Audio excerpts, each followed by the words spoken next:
Good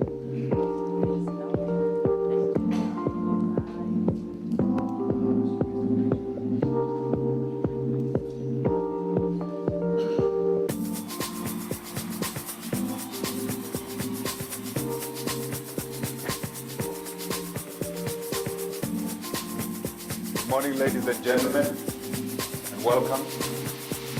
My name is Godfrey Muchizwa. I'm a journalist like many of you here. Welcome to the Mail and Guardian Critical Thinking Forum, where we are participating, I think, in an important occasion.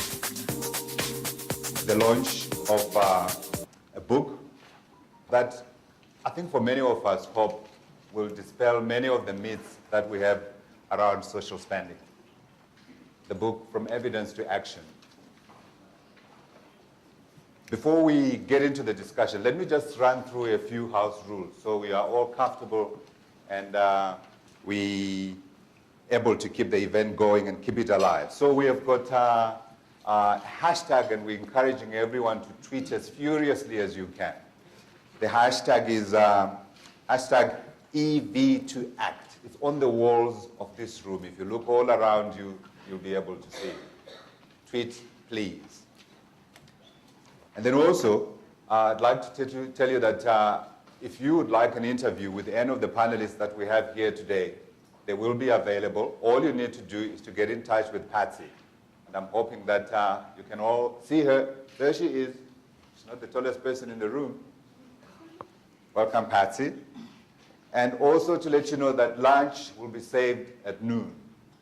Okay? So hopefully by then no one will be too hungry to listen to the conversation and keep up with us. There's Wi-Fi available. I'm hoping all of you got a little ticket with the Wi-Fi password, and there will be no excuse for not tweeting. There you go. You've got access to free data here today. Then also there's a press release. I'm hoping again that you'll be able to get a copy of that and you write about it. And then last but not least, the book itself is available. It's available initially for the reviewers, and then after that, if we've got copies left, they will be given to you as you leave. So the book is available. With that,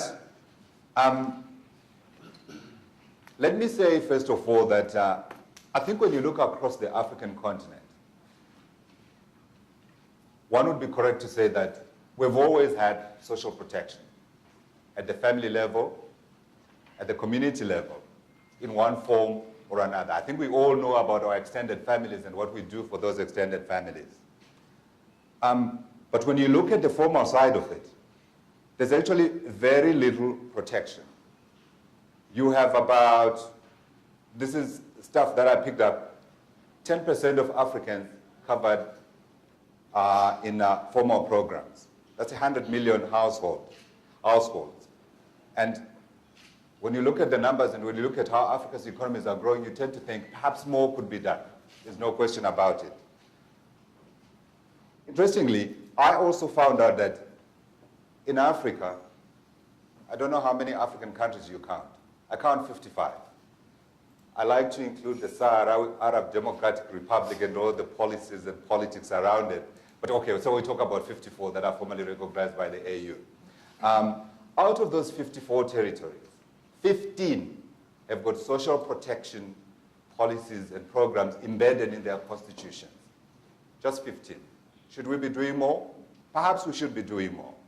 And interestingly, where we are in South Africa, it is one of those countries that has got it inside its constitution. And I just wanted to read it to you quickly. Section 24 through 29 of the Bill of Rights in the South African Constitution recognizes the socio-economic rights of citizens. And I quote here, the state must take reasonable legislative and other measures within its available resources to achieve the progressive realization of the rights. Today we know 17 million South Africans are covered by social protection. And this compares, in case you've forgotten, 4 million in 1994. So a huge amount of work has been done on that front. And I think over the years, we all know there have been these stories about what these social grants are doing, and there were many, many column inches that were used to talk about how girls were allegedly getting pregnant so they could access the social grant. Well, I am hoping that that myth, as well as others, today is going to be dispelled. Let me not talk too long. Let me introduce the people who met in the room today who are going to help us to drive the discussion around this.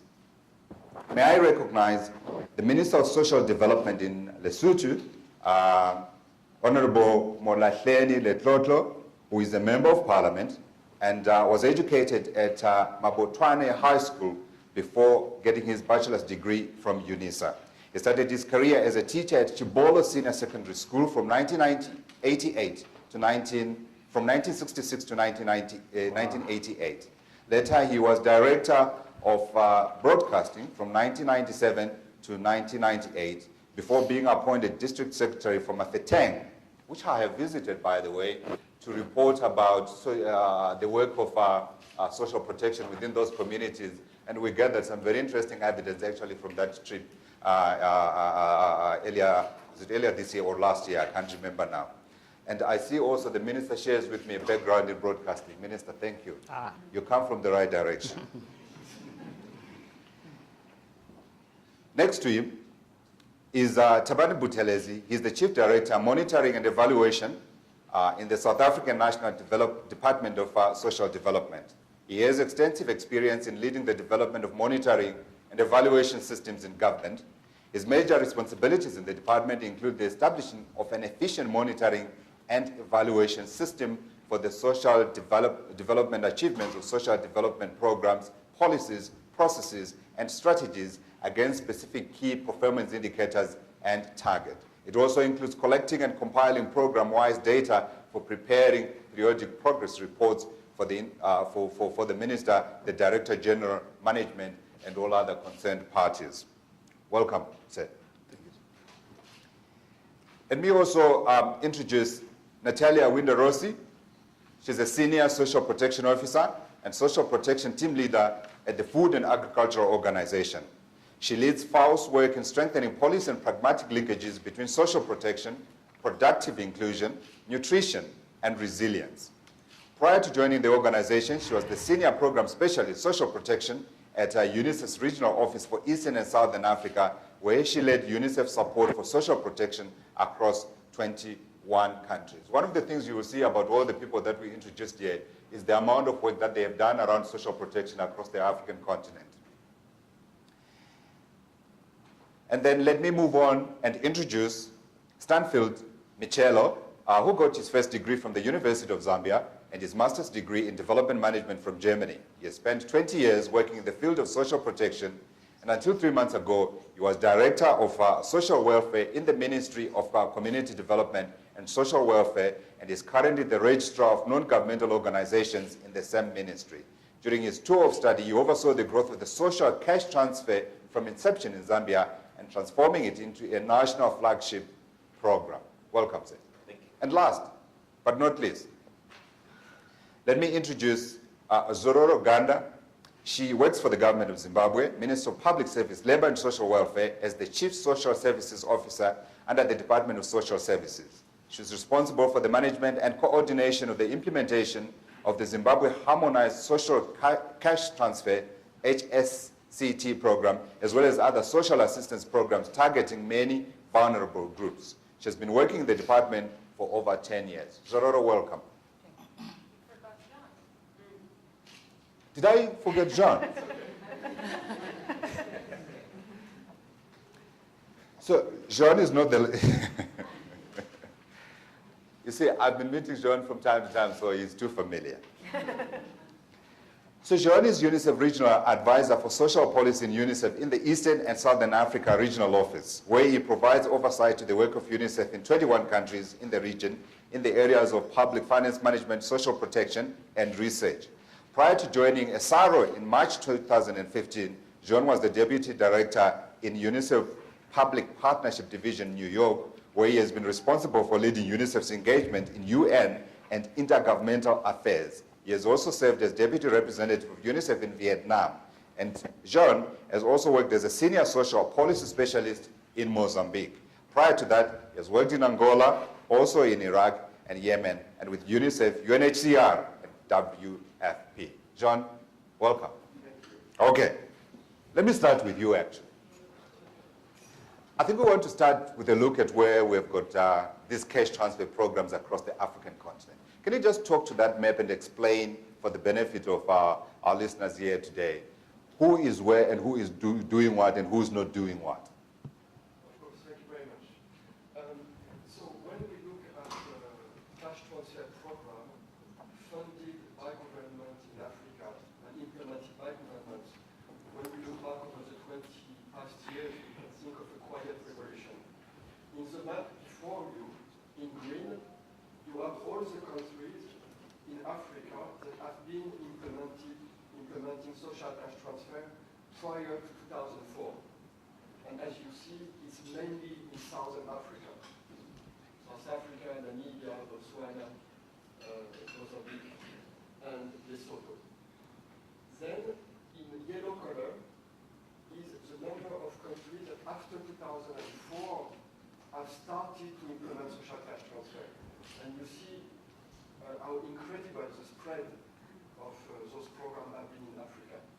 And in the other countries in red, that's where you do not have yet cash transfer. You might have small interventions for humanitarian purposes, but not yet official government-funded social cash transfer. So once again, really a quiet revolution. Sure. That started from this very region in Southern Africa.